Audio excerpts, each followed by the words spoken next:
We can't really reinvent the wheel every time. So what we do is we include code from other files other than what we have. So for that we use the preprocessor called hash include, and there are a few different syntaxes for this. First one is going to be to include standard C++ header files such as iostream. So this is for standard input output operations. You'll not really be using this in Unreal Engine. The next syntax is to include standard C header file. So hash include, let's say you have math.h.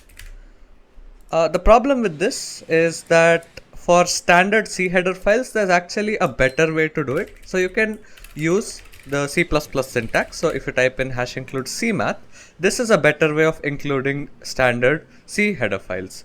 This basically provides the std namespace to math.h.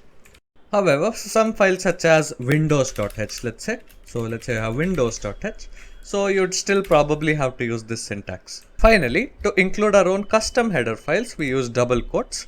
Now, as you see, we already have this syntax over here, non-ue/testclass.h.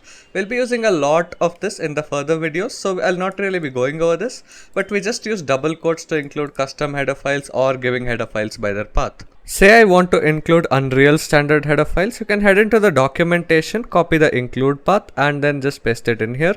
Just make sure that in your build.cs file, you do have the module which is listed in the documentation. For example, engine is required for using the print string function. So make sure you have that.